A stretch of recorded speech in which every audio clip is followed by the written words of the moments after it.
In war, you can often thank your commander for his skill when you win a battle. But don't count your chickens before they're hatched, because that commander can often snatch defeat from the jaws of victory.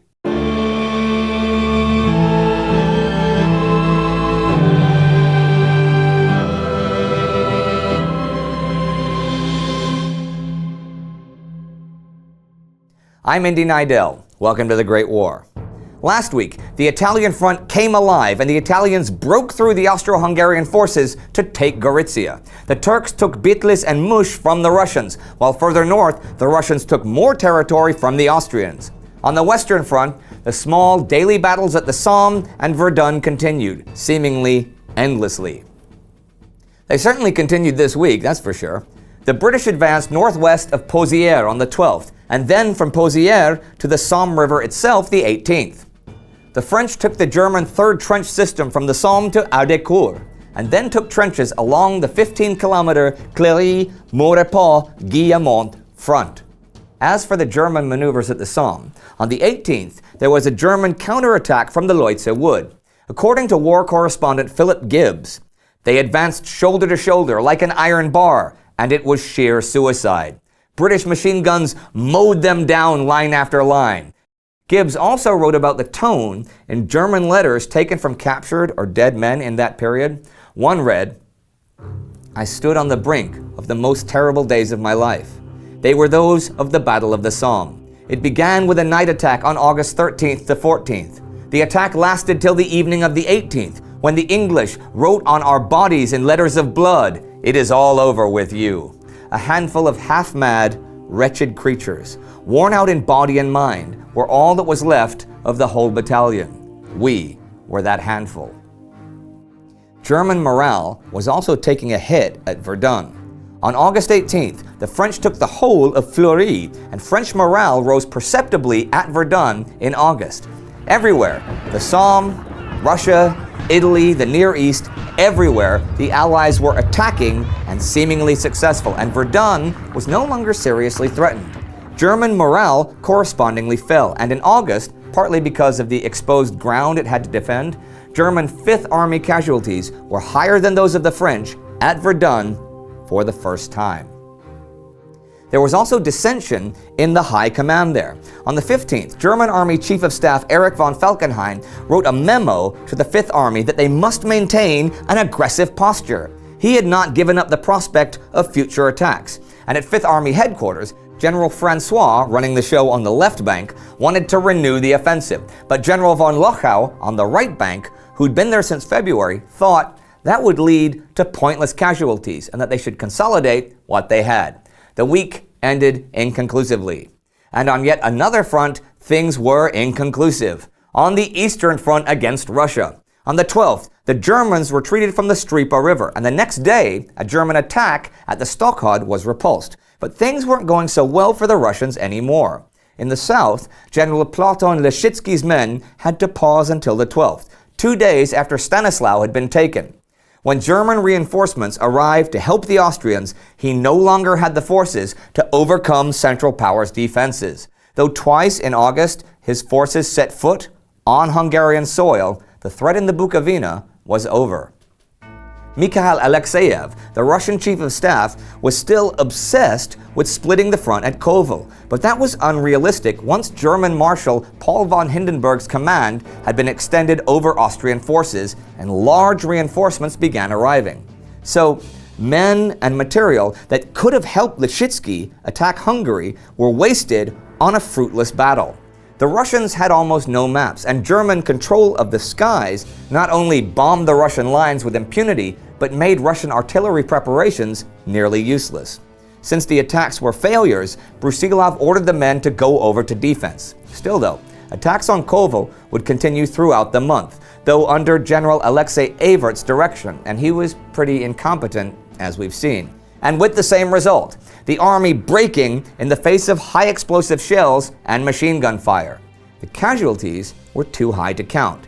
Hindenburg wrote, "All we know is that sometimes in our battles with the Russians, we had to remove the mounds of enemy corpses from before our trenches in order to get a clear field of fire against fresh assaulting waves.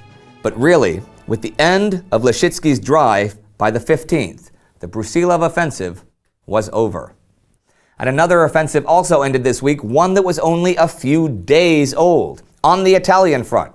After taking the city and region of Gorizia last week and realizing the scale of their breakthrough, the Duke of Aosta told Italian Army Chief of Staff Luigi Cadorna to chase the Austrians beyond the city, but he was slow about it.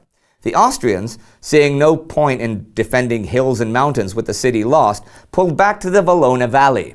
Now, the official entry, with the Duke of Aosta riding his horse into Gorizia, was planned for the 10th, and Cadorna concentrated on strengthening his flanks. So from the 9th to the 11th, the Austrians had time to get in order, and when they did get moving, Italian artillery lagged behind the infantry, too heavy for pontoons to cross the river.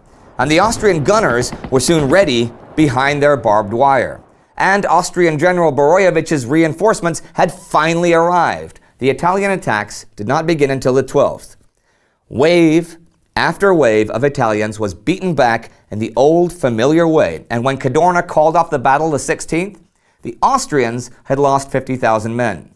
The Italians at least twice that, according to Mark Thompson in The White War.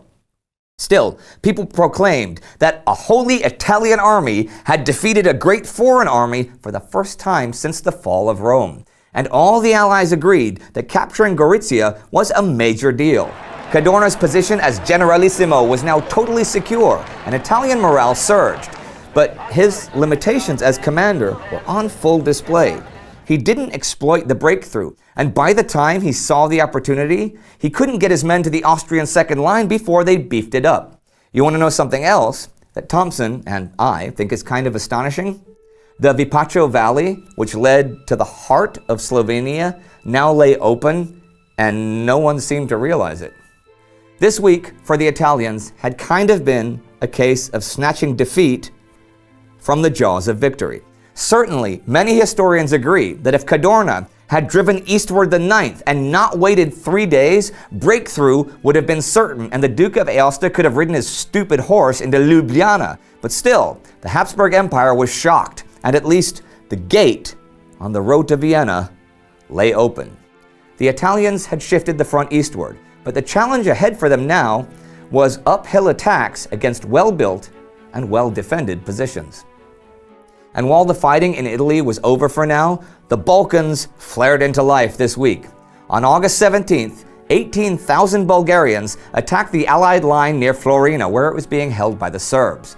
The Bulgarian commander had fought with the Prussians against the French in 1870 and said, "We shall be in Salonika in a week." Indeed, the Bulgarians quickly took Florina, but further advances were driven back. And at the east end of the front, the British Royal Navy shelled Bulgarian positions near Kavala, while British aircraft bombed railway bridges near Drama. And there was a political development in southeastern Europe this week as well. On August 17th, Romania concluded an agreement with the Allies for intervention in the war. Romania had so far preserved neutrality, while allowing German and Austrian supplies and personnel to pass through Romanian territory to the Ottomans. But now, the Romanian government wanted to take advantage of the Russian successes against Austria-Hungary. In return for soon joining the war, Romania would receive Transylvania up to the river Theiss, Bukovina to the river Pruth, and the whole Banat region. And that was the week. Alexei Brusilov's massive offensive coming to an end, at least for now. German despair at Verdun and the Somme, the Bulgarians launching new attacks, and the Italians bringing their offensive to a close. But it had taken a big prize, even though the aftermath was yet another Italian debacle. And they'd inflicted 50,000 casualties on Austria-Hungary, and that empire was reeling. Sporadic fighting on Russia's southwestern front would continue for a while, but for the roughly 3 months of the Brusilov offensive, the Austro-Hungarian Empire took nearly 1 million casualties. 1 million young men lost in one summer.